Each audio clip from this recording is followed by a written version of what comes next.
देखिए, रामलीला मैदान में तमाम ठगों की इकट्ठी एक रैली हुई। इसी रामलीला मैदान में एक समय तथाकथित साबुन से धुले हुए साफ सुथरे निर्मल मन वाले एक कालने में पैदा हुए थे जिनका नाम है केजरीवाल। उन केजरीवाल ने इन सब के भ्रष्टाचारियों के नाम गिनाए थे और कहा था इन सब के खिलाफ हमारा युद्ध है। वही सारे के सारे केजरीवाल को बचाने पहुंच गए और वो सब हाथ मिलाए खड़े हैं। ये क्या कह रहा होगा रामलीला मैदान। और मुझे लग रहा है कि अन्ना को तो शायद रात में नींद नहीं आई होगी। ये परिणाम क्या हुआ, हमारे शिष्य ने ये क्या कर दिया, और उन्हें बयान भी दे दिया है। तो ये दुनिया को बताना चाहता हूँ, इसलिए ये प्रेस कॉन्फ्रेंस है कि दुनिया समझ ले कि ये रंगे हुए सियार हैं और ये सब भ्रष्टाचारी एक हो गए हैं। ये गठबंधन नहीं है, ये ठगों का बंधन है, ठगों का मेल है। सब भ्रष्टाचार में लिप्त हैं।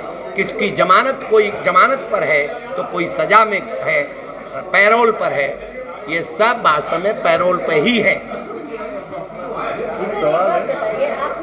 विकास का मुद्दा भाजपा के लिए है, भाजपा विकास के लिए कर। नहीं, मैंने नहीं कहा विकास का काम तो नहीं, मैंने नहीं कहा।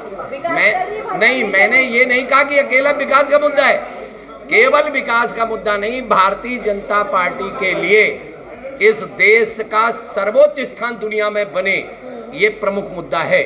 और सीधा अगर कहना हो तो इस देश को परम वैभव के शिखर पर पहुंचाने के लिए जो भी करना होगा वो करेंगे। सर, मैं आपसे एक बात जानना चाहती हूँ कि इस समय जो देश के एक जाने माने साइंटिस्ट हैं सोनम वांगचुक जी, लेह लद्दाख में वो इतने दिनों से बैठे हैं। एक ही चीज़ है, पूरे जो भारतवर्ष का पर्यावरण है उसके लिए वो है, महिलाएं क्रमिक अनशन पर बैठी हैं। आप लोगों ने उनसे वादा किया था कि हम छठी शेड्यूल में उनको डालेंगे। अब वो वादे के लिए वो लोग आपको याद दिला रहे हैं। अब आपके इस लोकसभा चुनाव पे आने वाले वादों पे लोग बाकी देश कैसे इसलिए विश्वास करेगा कि हमने जितने वादे अब तक किए थे उसमें से 90% वादे हमने पूरे कर दिए हैं। 100% रिजल्ट आ जाएगा, ये तो कल्पना भी नहीं करनी चाहिए, लेकिन हमने 90% कर दिए। इससे बड़ा प्रमाण और क्या होगा। लेकिन इतने लोग जो वहाँ भूख हड़ताल पे लगातार बैठे हैं, वो उसके बाद इतनी लंबी पूरा विश्व देख रहा है इस बात को भी। देखिए, पूरे विश्व ने देखा कि पेड़ पकड़ के लोग खड़े थे, बांध नहीं बनने दे रहे थे, ये भी देखा था लोगों ने। उनसे जो बात हुई है वो ये कि इस चुनाव, देखिए अभी तो कुछ हो ही नहीं सकता, जितना होगा तो चुनाव के बाद ही होगा। ये भी तो पिछले चुनाव के ही वादे थे उनके साथ किए हुए। एक मिनट, मैंने फिर कहा, आप मेरी बात समझ लें। आप इस बात से सहमत होंगे, पूरा देश इस बात से सहमत है कि भारतीय जनता पार्टी ने ऐसे ऐसे मुद्दे पूरे कर दिए हैं जिनकी कल्पना ये देश नहीं करता था कि कभी पूरे हो। मंत्री जी, उनका मुद्दा ये भी है कि लद्दाख के जिन गांव पहले वहां के लोग जाया करते थे, अब चीन ने वहां नहीं घुसने देता उन गाँवों में।